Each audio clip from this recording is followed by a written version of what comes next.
Yeah, I'm young. I can't change that. But I do have the license. I can't walk into every room and have to flash the license to every patient. I can't do that. So I'm young, yes.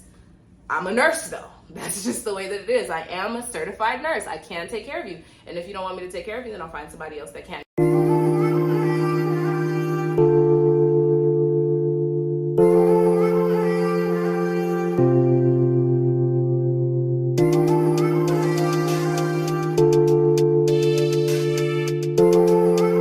Hey guys, and welcome back to another video. As you can see from the title of the video, today we're going to be talking about being young and a professional. It's a topic that I don't really discuss with too many people, but it's a topic that I felt like I needed to bring up on my channel because there are so many different things that I experience while being young and a professional, and things that I have to basically go through because of the fact that I am young and I'm in a field where, people are typically older in this field. People are typically not my age. So there's a lot of different things that I have to navigate through in order to be successful in this field. So I thought that I would put it out in a video so that way any new nurses, aspiring nurses, new grad students can basically learn from my mistakes and not repeat them again. So without me introducing and doing all the extra stuff, let's get into the video.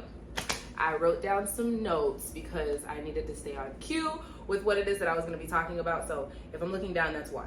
But I wanted to share a story with you guys too throughout the video, so that way you guys can really get the background knowledge of me becoming a professional at 22 years of age. So basically I'm a 24-year-old bachelor certified registered nurse. So I started when I was 22 years old.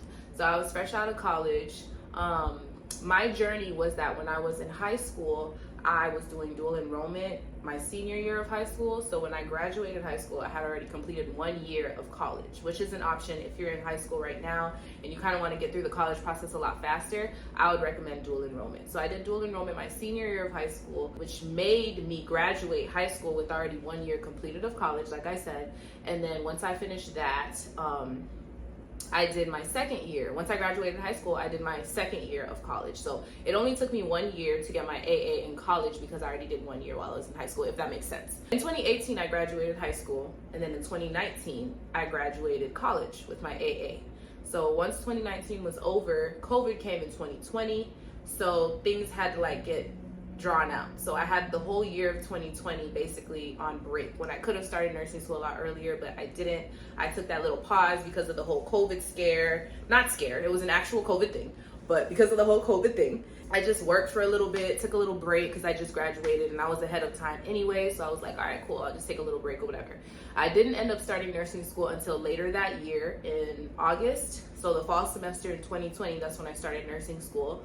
I did that for 2 years and I ended up graduating nursing school in fall of 2022. So that was 2 years of nursing school and 1 year of AA. So I was 22 years old because I'm born in 2000. Shout out to my 2000 babies, I passed the NCLEX within 2 months. Within 3 months, I started my residency. And then I was in the residency. I finished it within 3 months and then I was on my own. It was fast-paced, quick stuff, which I recommend because after you leave school, you tend to forget a lot of things. So I recommend for you to try to do it as fast as possible. Once I finished, I started out in the hospital. So I was doing acute care when I first started. And it was the worst experience in my life. And I would never recommend it to anybody. I hope nobody ever has to go through the things that I went through when I had to start out in the hospital. And that's why now I have a little bit of trauma. And that's why I never go back because I just can't do it. I just can't do it. It's just not for me. It might be for you. It was just not for me. I did my residency there. I learned there, but there was a lot of politics when it came to the hospital. There was a lot of things that went into being in the hospital and being a registered nurse that I just genuinely did not like. A lot of the times when you're coming in and you're 22 years old and then there's these other nurses that have been here for 5, 10, 15 years already and they kind of know what they're doing. Some of them will receive you and they'll be like, okay, this is a new nurse, this is a baby, let me, nurture her and let her grow into what she needs to be. You'll find nurses like that. But then you'll find nurses that are like, this little kid. You're just a little kid and you're here and you're basically making the same amount of money as I am and you're doing the same job as I am, but you look like a little kid. Why are you here? Type energy that I experience quite a bit. Not from everyone, like I said, because there are some nurses that do receive new nurses well, but there are a lot of nurses that don't receive new nurses well. So you'll obviously go through that, and that's just something that you have to prepare yourself for, to navigate through, because it's not end all be all. It won't kill you. It's just a couple people feeling, a couple haters. It's haters, just like haters that you experience in high school, middle school, everywhere. They're haters. So you just basically have to prepare yourself for that. Know that that's coming, and then know how to navigate it and address it when you do get to that place. But also, the other issue that I felt like was even worse than people like talking bad about you or nurses looking at you like you're just a little kid. What was worse was the patients, because the patients were actually what you were here for. Like, you weren't here for the other nurses talking crap. You were here for these patients. And sometimes you'll walk into the room and the patient will see you and they'll be like, this is a child. Like, this is a kid. Like, why do I have a kid? Especially when you have so many old, like, imagine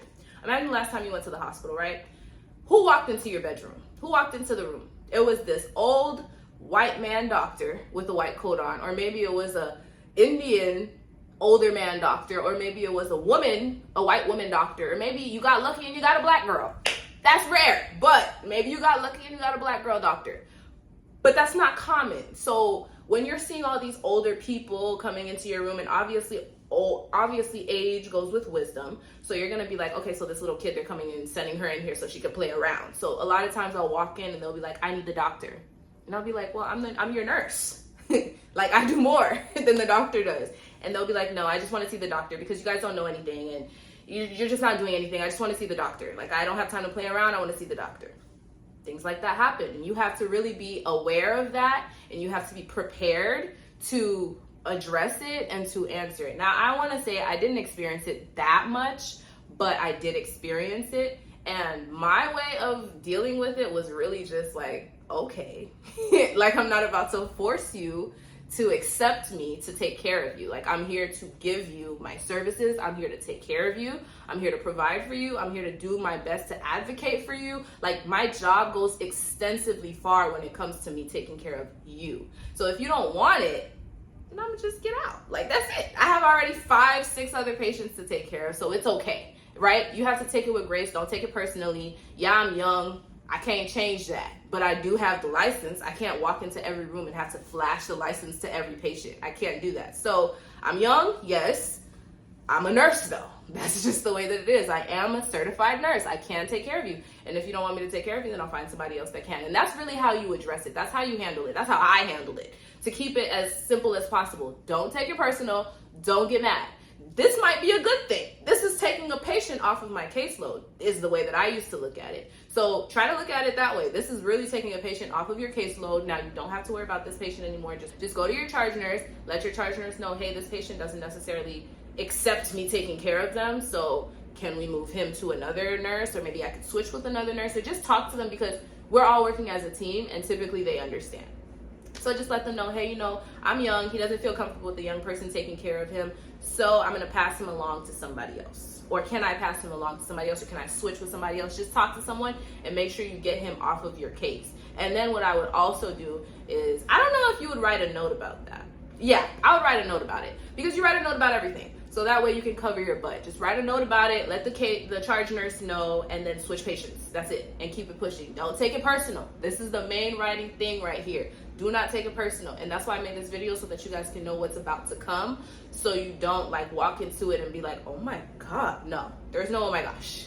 YouTube has told us everything we need to know, and we're prepared to respond to this situation. Because you're in your place of work. This is your career. This is your license.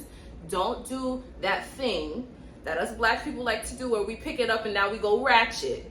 And now we're like, getting mad and going tick for tack for patients. This is my place of work. This is my career. This is how I make my income. I worked hard for my nursing license and my degree. I'm not going to lose it for just anybody. And you have to be the same way. You're not going to just lose it for just anybody. Like, if you don't want me to take care of you, that's okay. So basically, all of the points were basically the same thing. I had on there, people don't take you seriously because you're so young. You get looked over a lot because there are other people that have been there so much longer than you. So obviously, they're going to probably get more seniority, get more, more looked at, being that they've been there longer. And then there's patients think you're a child. I think I stretched that out enough. And patients don't value your opinion. So a lot of times you'll say, okay, well, I think this, and they're like, no, I want to see the doctor. So that's just the way that it is. That's being young and being in such a professional position. Like, I stress it out a lot on my TikTok and on my Instagram, where I let you guys know, like, a lot of the rooms that I'm in, I am the youngest person in the room, like the youngest by far. And it's just taken some getting used to, but I think I had the experience because, like I mentioned to you guys, I was in dual enrollment when I was in high school. So when I was doing dual enrollment and I was in college, I was like 16, 17 years old, while everybody in my class was like 26, 27. If you're trying to be young and a professional, you have to be prepared for that as well. Being the youngest person in the room all the time. Sometimes that's just the way that it's gonna have to be. I wanted to tell you guys a story about how I moved to a state for a job and I did not get the position, because this specific situation, I felt like I needed to share it, being that I feel like a lot of it had to do, like, once I take my time to stop and really think about the whole situation and look back, a lot of it had to do with my age. And honestly, I don't have proof, so I don't like pulling the race card without proof. I just don't like doing that. But it might have been racial too. It might have been racial too, being that I was the only black person in that office. When I think back at it, I was the only black person there, and I was the only one looked over. So it might be racial, but I don't like to pull the race card without any proof, but I was the only black person there and I was the only person looked over. So it might be the race thing. Because this video is called Young and Professional, I am going to chalk it up to the fact that I was young. Let's start from the beginning. I'm from Miami, Florida. That's where I was raised. I wasn't born there. I was born in Haiti, but I'm from Miami, Florida. I moved there when I was 4 years old, and I was basically raised there my whole entire life. So basically, I went to school there. I went to college there. I did my nursing license there, everything there. So once I graduated and I became a nurse, I was working in Miami, Florida, obviously. Well, I started actually working in Boca Raton, Florida at the hospital that I told you guys about. So I was working at the hospital, and then I left the hospital because I hated it, and I transitioned over to home health. So in Florida, home health is different than it is in other states. In Florida, they basically give you a patient and you see that patient however X amount of times per week or however X amount of times per day, and you see them and that's your patient up until that patient is discharged and you have to get another patient, but that stays your patient the whole time. In Texas, it's different in the sense that you get patients daily. There's an office and they add the patient onto your tablet, onto your roster, and that's how you know what patients you have. You call them, you schedule them, you see them, but you don't have the same patients every day. Sometimes you do, sometimes you see different people. So it's different. So back in Florida, I had that job. I was doing home health and I was seeing I had 3 or 4 patients with this one agency, but I was also working with another agency that I had I think 1 patient with. And then I applied for a 3rd agency when I started losing patients. I applied for a 3rd agency that I had another 1 patient with. But like I'm saying, 1 patient per agency. Like, they weren't giving me anything. So it came around a time, I want to say, where the summer was ending. And for some reason, I lost all my patients, all of them.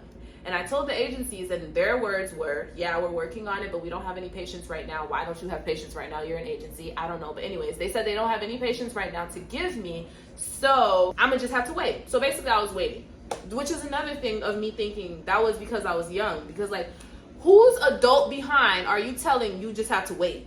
Whose bills are waiting? Obviously, my bills could wait because I was living in my mom's house, but whose bills are waiting for you to have patients? And I'm applying to different agencies. I'm, trying to get jobs from different places and nothing is working. Nobody is giving me any patients. So I'm like, okay, Florida must be the issue, right? So I'm like, okay, let me go start applying for jobs, home health agencies in another state. I always dreamed of living in Houston, Texas. So I went there first. I looked for travel positions in Houston and home health positions in Houston. And I seen that the pay for home health in Houston was significantly different than the pay for home health in Florida. Now, I was making good money doing home health in Florida, but I make better money doing home health in Houston. On top of that, because of the fact that the cost of living in Houston is cheaper than Florida, it's obviously the better option. So I was like, all right, I'm gonna move because I don't have no job here. I can't make no money here. When I say I lost all my patients, I lost all my patients. The money was looking ugly. Paychecks were under $1,000 and I never got a paycheck under $1,000 since I became a nurse.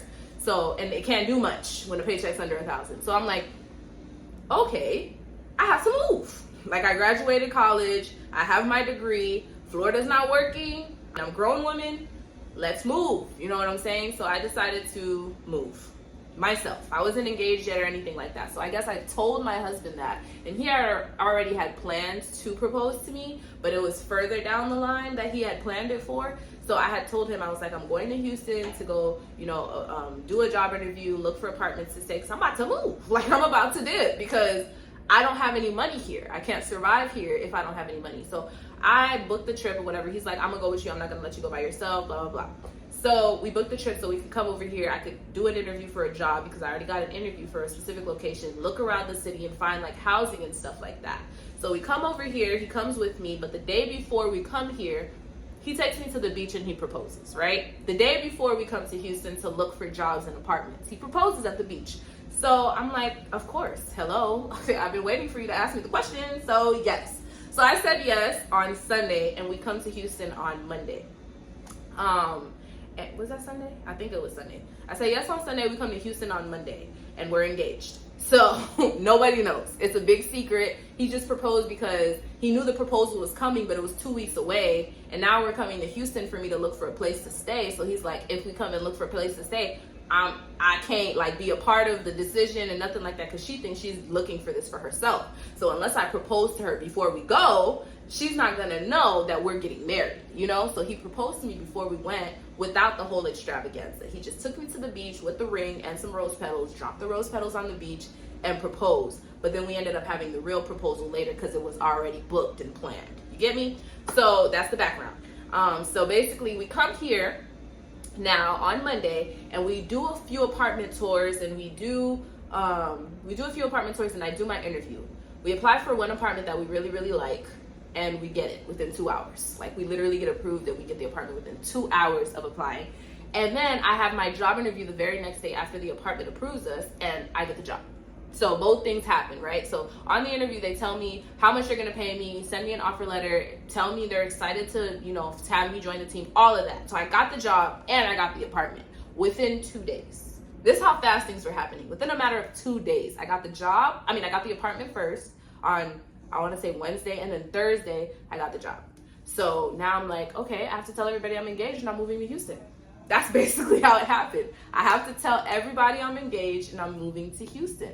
So I call my mom first and I tell her, I'm like, Mom, I'm engaged. Cliff proposed to me on Sunday before we moved here. I'm engaged. But obviously Cliff already talked to my parents and talked to my family. They all knew the real engagement was coming, but they didn't know that he did a private engagement already.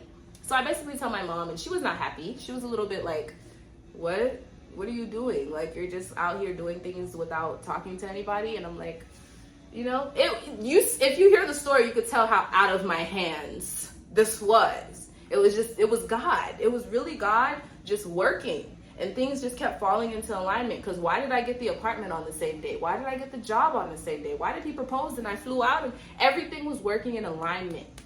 I mean, back to back to back. It was crazy. Basically, I told my mom and I let her know and she was like, okay, well, I guess, So we come back home and we basically have 1 week to tell everybody we're leaving, to tie up all the loose ends, to pack up all of our stuff, have a going away party, get married, do the proposal that was already planned, and move. Like 1 week to do all of that.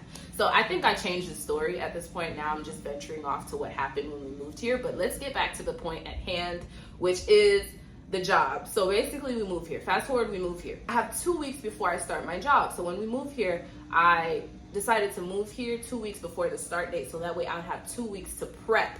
Like we're moving into an apartment. We have furniture here, like 2 weeks to like set up the furniture, set up the apartment, set up everything before I get into work, and I won't have as much time to do it. So, and 2 weeks for our honeymoon, because we did just get married before we moved here. So we had our little 2 week fun. Everything's all good. We're like, oh my gosh, we're in our dream city. We just got married. Everything's great.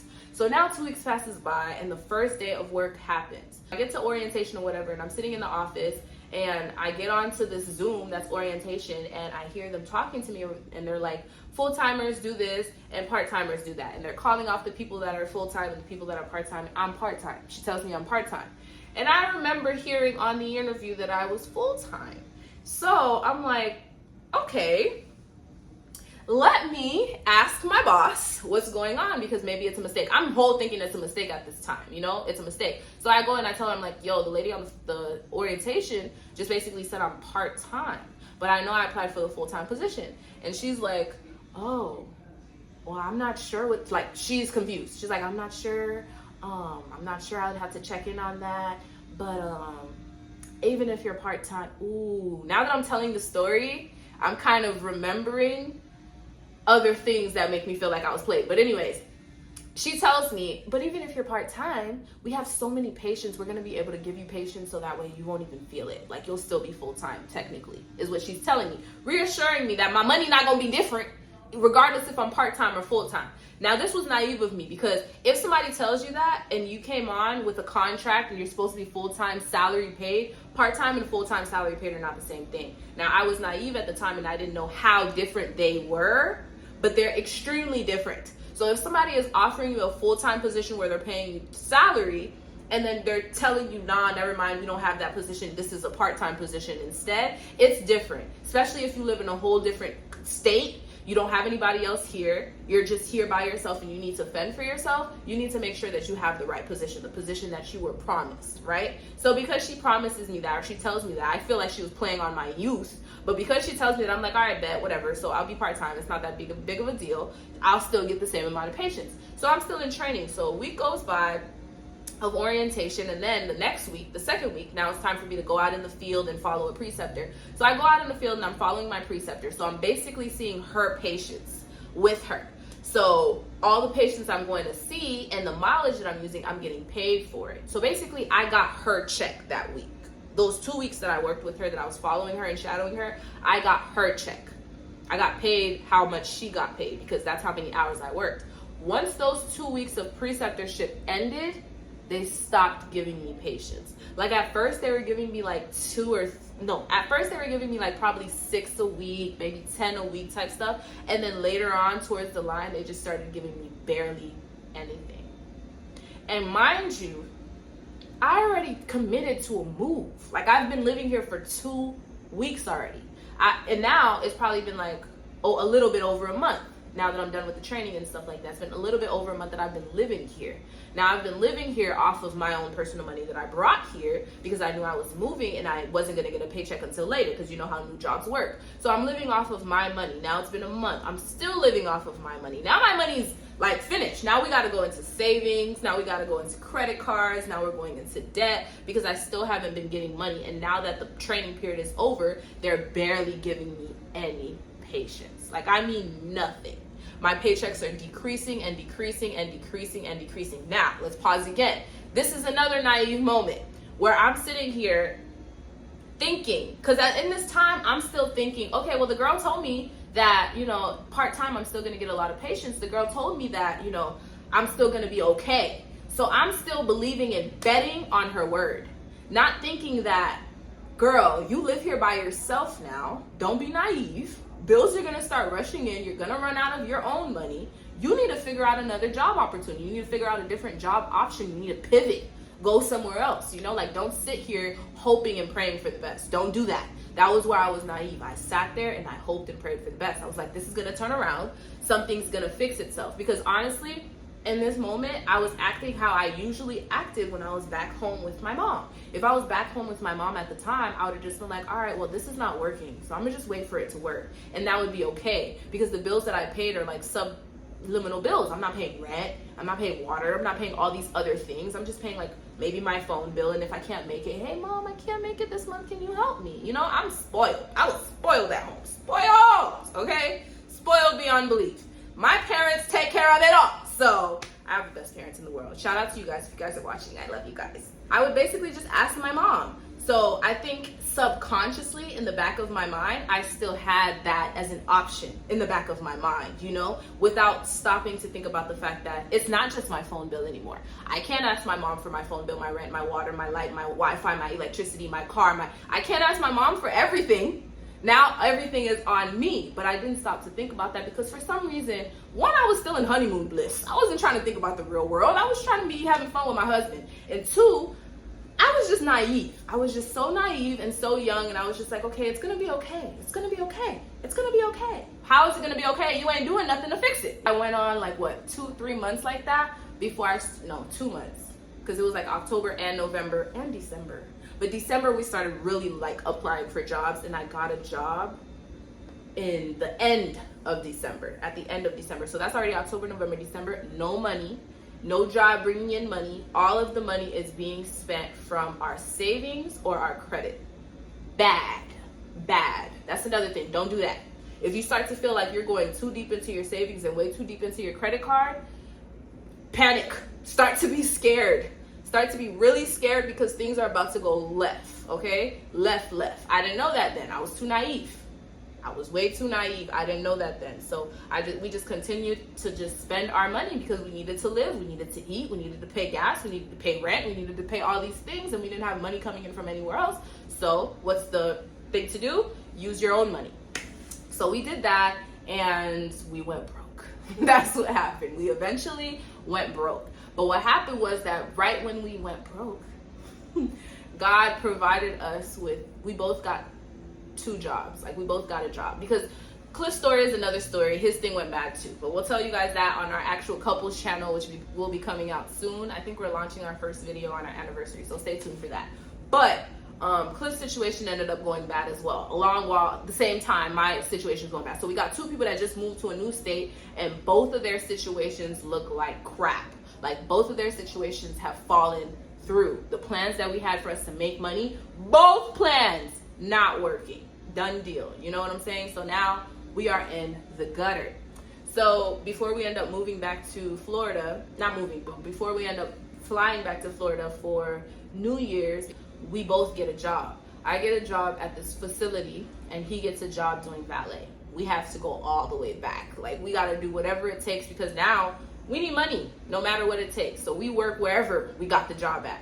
So we got the job and we went back to Florida for a little bit. When we came back, we finally had a job in January. That's when we started working. So mind you, 3 months of us living off of our own stuff, and now we're trying to like get back onto our groove with these jobs that barely pay anything. So still in a hole, you know what I'm saying? I say all of that to say, because the story continues. I'll tell you the end of it on our podcast in October for our anniversary. I say all of that to say I was extremely naive. I touched on the things that I would have done differently while I was telling you guys the story, but to like broaden out the view, let me tell you the things that I would have done differently.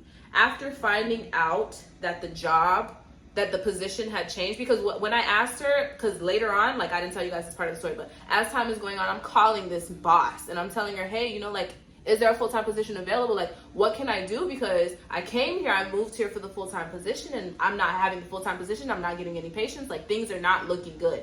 And she's like, yeah, you know, what happened was, I'm not sure who did it, but internally they gave the position to somebody who was already working here. And that's why when you came, only part-time was available. They don't have any full-time available yet.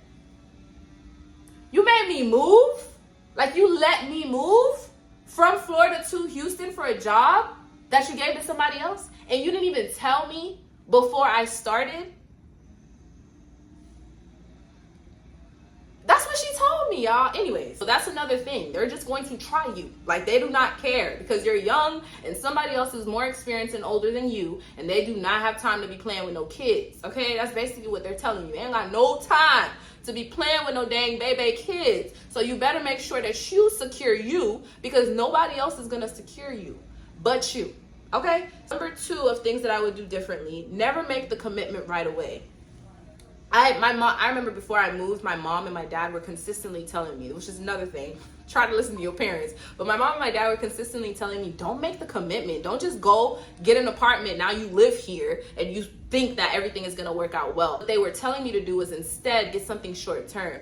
Go get an Airbnb, or get like a lease that's for 3 months, or get a 6-month lease, or get something that's a little bit less committed, and then see how things go. So that way, if things don't go well, so like after the 3 months of me finding out that this job was BS, I could have just went back home, you know, and it would have been way less commitment, way less money spent. I already had a 15-month lease. Now I have to stay in Houston. I have to commit because I already committed, you know, whether I have the money or not, I already committed. If I didn't commit that long, I could have had the option of going back home, staying with my mom for a little bit, trying to figure it out, regroup, and then reprocess and do it again. And lastly, I would say always have a savings for a rainy day. Because if we didn't have that backup money when we moved here, like if we decided, okay, we're just gonna move here and, you know, we're gonna make money, so it's fine, we don't have to come with too much money. If we didn't have the backup money, we would have just died. Because we wouldn't have eaten food, we wouldn't have had any money to eat any food, we wouldn't have had any money to put gas in the car, no money for backup, nothing. We came here with I'm not going to tell you a number for you to get. I'm going to tell you how much I brought, but I'm not going to tell you a number for you to get because everybody's life is different and everybody has different needs. But because it was 2 of us and my husband is damn near bougie, we came here with 30 bands, $30,000 in backup money to cover us if we needed help. Can you believe 30 bands finished in 3 months? Yo, but anyways, I think we were already used to living off of 10 grand a month, so I think that's why we continue to live off of 10 grand a month, which is another thing I wouldn't have done the same. I would, if you're like living in that time, you can't live the same. Like you can't still be spending 10 grand. You got to spend less because now you're living off of your savings. You can't just live the same, you know? Priorities come into play at that time. This is me maturing. I'm just trying to mature with y'all and tell y'all the things that I did that was childish, and now I'm trying to mature. So let's mature together, guys. Let's mature together. The last thing that I would have changed is make sure you have a plan B. Just like the commitment thing. Don't sit here and be like, okay, well, I'm moving to Houston and this job is going to be the end all be all. Because that was me. That was little naive Jeffy at 23 years old thinking that this job was going to be the end all be all. Like I was about to come over here and be Miss Baller in downtown Houston, Texas, and that just didn't happen. So you got to make sure you have a plan B. If I didn't commit like my mom told me to, I would have been able to have the plan B be, if this job doesn't work out, I can go back to my mom, my mom's house. Or if this job doesn't work out, I can always, the lease will end in this time and do whatever. Well, even if I got the short-term lease, the 3-month lease, and then it ended and the job was good, I could just extend. I could just renew, or I could go get another lease or whatever the situation is. But don't commit and have a plan B. It's very, very, very important because things don't always work out. And people, what I'm learning is people don't care about you. People don't have nothing to do with you. They don't care. They have no care in the world. You'll find some people that care, but it's better you walk around thinking nobody cares because they don't. They don't. Because these people, this company that I'm telling you guys about, I'm still on their roster. Like I still work for them and they have not texted or said a word to me about a patient in like 4 months. 4 months. They have yet to say a word to me about a patient. And before those 4 months, I was texting them saying, hey, I haven't gotten any patients. Hey, haven't gotten any patients. And they would be like, okay. Or I'll tell them my schedule. I'll be like, hey, I'm free this day. Hey, I'm free that time. Hey, I'm free this. And they'll be like, okay, thank you. No patients. No patients. Like, what's wrong with these people? Can y'all tell me what's wrong with these people? Because I don't understand. No patience. If I didn't get another job, if I didn't move on, I would have still been sitting here waiting on them. Still sitting here waiting on them. And I need to quit. Matter of fact, I'm about to text them today so I can quit. Because to quit, you got to give back your tablet and stuff. And I just haven't been wanting to drive to the office, so I don't want to see their faces. But I do have to quit. They're not making me no money, so that's why I didn't really think about it too much. But I do have to quit. So I'm about to be quitting today.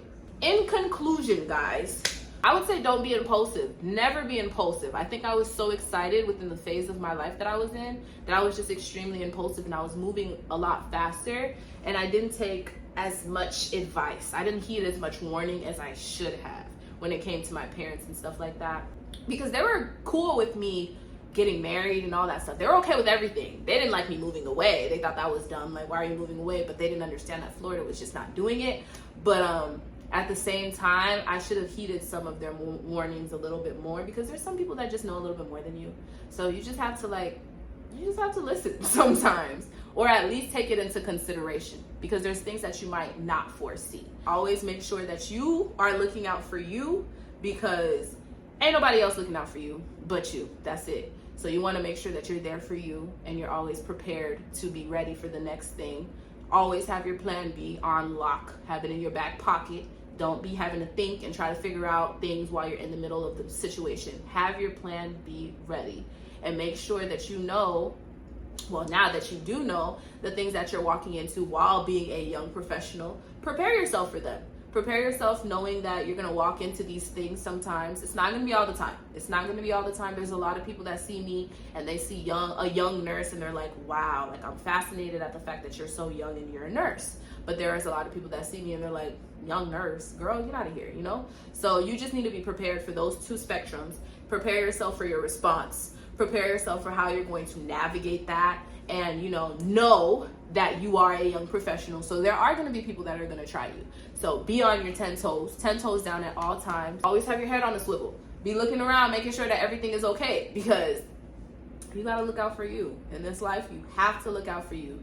You need to make sure that you're prepared for the things coming your way. Okay? Yeah, that's all I had for you guys for today. Thank you for stopping by and watching another one of my videos. Make sure you have your post notifications on. Make sure you subscribe, because I have a lot more videos coming out for you guys very soon. So until I see you guys next time, bye.